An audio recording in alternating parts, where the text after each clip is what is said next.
Menarik sekali. Gatot kaca untuk badannya juga. Hylos.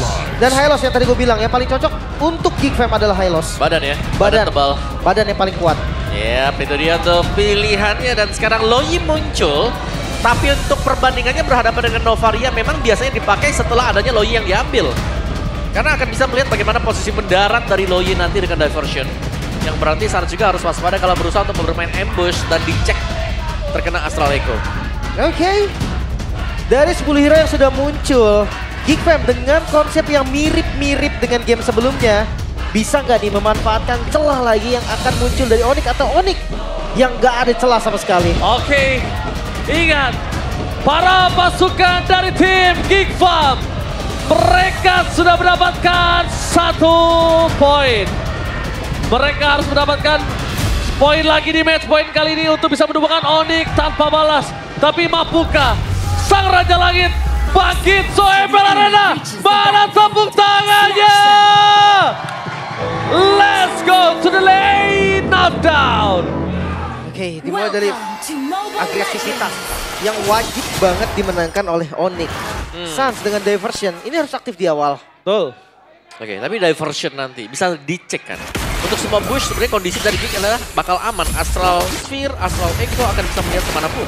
Baloyski kali ini bakal flicker defensif dan bahkan Sans tidak kenal kendor. First Blood didapatkan begitu saja dan itu dia yang mereka lupakan. Sans betapa pengganasnya dia dengan sosok dari Loi di early game. Benar-benar menggila. Ya, itu sangat menempel sekali tadi. Ya, Dari dispersion yang dipakai ya. Makanya Sans ini tipikal yang tahu how to win lane with Loi di awal itu udah cukup banget sih. Ya, dan jangan lupa dia tahu bagaimana percikan di belakang itu selalu kena tuh dia. Dispersion rotation. Bahkan kembali lagi 2 flicker dikeluarkan, di trigger oleh Sans seorang diri. Wah, Ini benar-benar mahal banget sih. iya. Loi-nya kan? Dan mid yang sudah mulai kepegang akhirnya. Dan di patch yang sekarang juga untuk metanya memang mid menjadi poros. Ya. Mungkin nantinya kita akan ngelihat tim fight yang ada di laning jauh lagi. Wow. Cuman kalau sekarang belum. Tapi kita lihat di arah bottom lane, Baloyski berhasil dimakan kembali seorang Kyrie dengan Hayabusa. Membuat para pasukan dari tim Onyx kali ini dengan 2 poin kill cukup banyak. Ya, ini keunggulan yang lumayan pasti di awal ya. Tapi tadi awalnya juga begini Om. Iya, dan bisa dibalikan gitu loh. Tergantung sebenarnya bagaimana gameplay untuk Geek. Seberapa sabar mereka untuk menjadikan agar Cak Deranya ini juga gak tumbang. Karena untuk poros utamanya masih bermain di seputar Cak Dera. Wajib. Ujung-ujungnya gitu loh. Tapi Novaria ini memang udah jaga-jaga gak sih Om? Biar Cak Deranya bisa farming. Iya, tapi kecil dulu nih sekarang. Midnya yang bahaya gak kena lagi. Makin menempel, makin mengerikan dan bahkan para pasukan dari tim Geek Fam kali ini mereka jangankan menuju ke arah sosok dari Turtle. Baloyski aja bakal coba dimakan dan bakal coba di all in oleh pasukan dari tim Geek Fam. Mereka kehilangan kembali seorang Baloyski. Tidak ada jalan untuk mereka memperebutkan Turtle yang kedua, 3. Apakah ada Lin? Karena Turtle pertamanya udah sehat-sehat kayak gini. Harusnya masih bisa sih. Tapi ngeliat dari, itu dia tembakannya Abo yang hampir aja ya. Kalau dia jaga-jaga range takutnya ambil. Ya, dan retrinya memang masih dijaga tadi buat Kyrie ya. Masih 2 dan yang ketiga nih masalahnya Om. Kalau pertama oke, dia masih bisa landai. Yang kedua dan yang ketiga nanti mampu nggak? Masih bisa nggak dia landai begini? Ya, menurutku dari game mereka harus ngelepasin di sana yang kedua. Oke, tapi Boy di cancel begitu saja. Tsunami Slave for nothing. Dan dengan Dera dapat sana memberikan damage, setidaknya ada 1 poin kill kali dapatkan, tapi tidak sama sekali.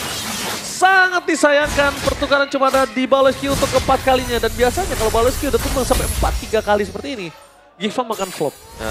Tadi di game pertama 3 kali ya di awal ya. Iya. Ini sudah 4 juga, yes. Agak bahaya untuk Baloyski, beda dengan misalnya kalau menggunakan Chow bisa setup dan bisa mundur dengan titik aman. Ini jalan kaki nanti badannya. Tapi nampaknya di sini seorang Baloyski tidak bisa menemani para pasukan dari tim Geek Fam mencoba untuk kabur dan bikin. Wow, dia masih selamat di depan sana. 1 orang yang bisa menyelamatkan dirinya, dia aja nggak ada, tapi dia bisa menyelamatkan dirinya sendiri. Tapi damage dari Sans emang tidak bisa dibendung sih. Mereka harus berpikir 2-3 kali untuk bisa mendapatkan poin kill atas Sans. Ini mungkin Sans kalau tumbang bisa jadi sebuah jawaban. Sedangkan Xavero di arah bottom lane mencoba untuk dominasi, yes, dengan tanpa alasan. Lihat betapa untungnya para pasukan dari tim Onyx dengan 1.600 gold difference. Ya, tapi masih butuh ruang gerak juga ya untuk make hits-nya ya. agar bisa ngedeliver damage. Karena begitu banyak cancellation juga terkena dari rotation dispersion. Di-cancel lagi-lagi dengan unbreakable milik untuk Gatot Kaca. Terlalu banyak sebenarnya untuk source skill milik Onyx yang tidak bisa ditahan di early game. Kita bicara early nih. Mid late gamenya masih lah untuk jadirannya juga kalau kita akan melihat late game. Karena so far dengan 4 point kill untuk Onyx sendiri, itu hanya Balochki yang tumbang. Oke, itu yang pertanyaan aku nih yang sebelumnya gimana cara mereka mendapatkan turtle kedua dan ketiga. Dan kali ini udah turtle yang kedua kita akan lihat apakah ada tiba-tiba tembakan dan astral spear yang dimiliki dari sosok seorang Aboy. Oke, Xavero-nya dipancing Xavero. Oke, Xavero bakal coba dipasang di depan sana. Dan ada yang Sound Force. Tertancap begitu saja Xavero menahan Purify-nya. Informasi telah didapatkan. Tapi lihat bakal coba untuk melakukan sedikit rotasi dan G-Boy. Tsunami Slam. Berhasil mendapatkan Make-It. Sabar following up dia bisa bahkan Balochki gak berani untuk deketin Sun. Satu kali perdekatan aja. Balochki memilih untuk mundur. Dan ini dia Lim. Udah turtle kedua, turtle ketiga perfect. Abis itu Xavero punya waktu yang bebas banget untuk bisa ngedominasi seorang Kadera. Dijaga.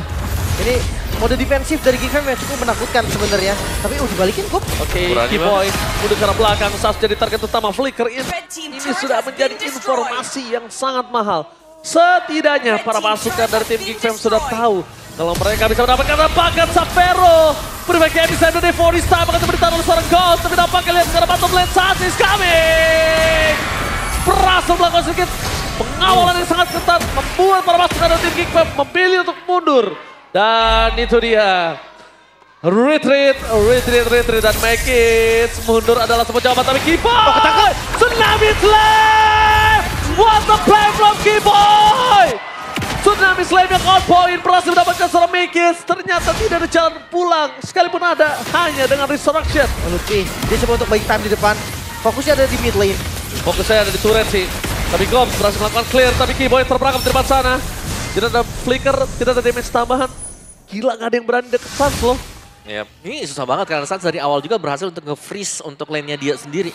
Dan tadi memang nice timing ya, bagaimana untuk Ibonya menunggu di bagian belakang tepat dengan Tsunami Slam-nya dia. Karena mengetahui juga titik di mana Rhythm of Joy akan berhenti. So far, Onyx mereka sudah sangat terlalu unggul. Kita tidak melihat bagaimana cara untuk menghentikan Sans ya sejauh ini meskipun dengan hero jalan yang dipakai dengan Sans. Tapi tadi juga begitu Om. Oke. Di game pertama, mirip-mirip kasusnya. Dan sekarang kalau ngelihat dari Onyx, celahnya ada di mereka.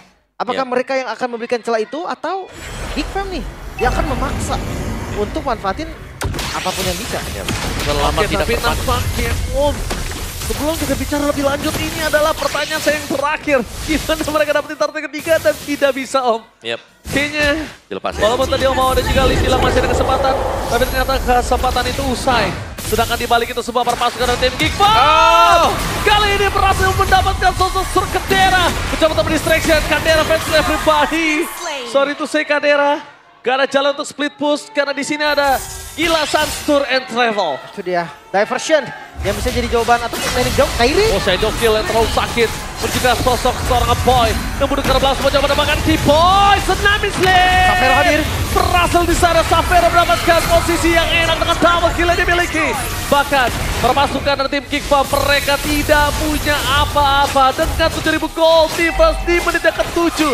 1.000 gold per minute. Sangat jadi dan nge-trigger juga untuk shield dari Geek. Ter-trigger untuk mid-nya. Ini dia dengan sebuah Lord nantinya yang bisa diambil oleh Onyx juga. Dan kita tidak melihat sekarang adanya jalan keluar untuk Geek selain daripada Onyx mungkin kalau mereka melakukan overextend atau ada setup yang gagal. Oke, setup yang gagal ya. Ini chance dari Onyx menang sudah berada di dalam 70% Lim kalau bisa kita bilang. Iya ya, tapi gua khawatir dengan mode defensifnya Geek sebetulnya. Tadi kita melihat juga awal dari kesuksesan defense-nya Geek itu adalah ketika Lord didapetin sama Onyx dan itu gak bisa dimaksimalin. Oke, tapi itu dengan goal difference yang dekat gitu. Sekarang udah lumayan jauh. 8.000 Om. Ini jauh sekali ya, bukan jauh ya, jauh sekali ini. Dan Sans yang gak ke-punish dan memang ini cukup power buat Loi-nya dia ya.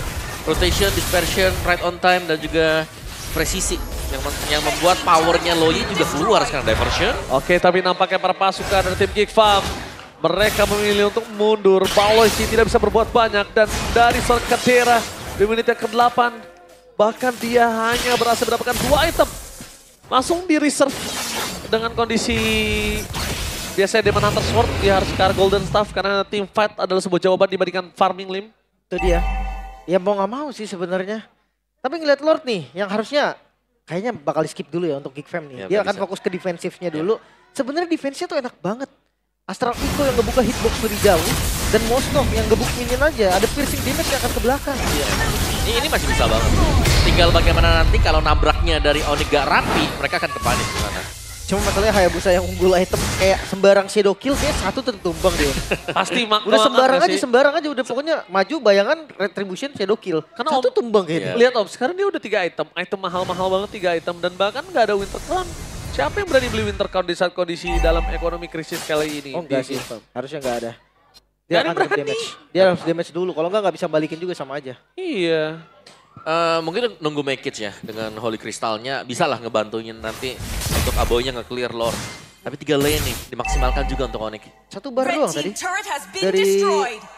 Astral Echo-nya. Lihat Suns lagi-lagi menjadi sebuah masalah. Mereka lupa dengan adanya Loi dari seorang gila Suns. Meanwhile dari mid lane perpasukan dari tim Geek Fam mereka semua pertahankan. Best mereka, Lord sudah mengamuk. Kejar best turret, tapi lihat di depan sana perpasukan dari tim Geek Fam mereka nggak ada yang berdekatan sedikit pun. Mereka pun juga nggak berani. Damage yang diberikan juga tidak bisa terlalu banyak. Bahkan Tsunami Slay! Unstoppable bersama Vero. Best berbual sangat bebas bersama dengan Super Minion. Apakah ini yang menjadi endgame? Fokus ke arah belakang. Dari Kairim mencoba bertahan. Apa terapkan dia masih mendapat satu mobil kill. Dan di depan sana tim Geek Fam. Mereka cuma bisa melakukan clear minion. Tapi Suns masih terlalu berkasa dan Baloy. Baloy miss. What are you doing? Miss from Baloy tidak bahkan. Ini bencana. Gak ada jalan untuk pulang dan Onyx memaksa mendapatkan game yang ketiga. Nominian tapi harusnya akan datang lagi dari arah mid lane. Tapi tidak bisa terlalu lama. Satu buah wave di depan sana. Sakerto mau terselkai di fokus karena base yang dimiliki tim Geek Fam. Dan itu dia, Onyx berhasil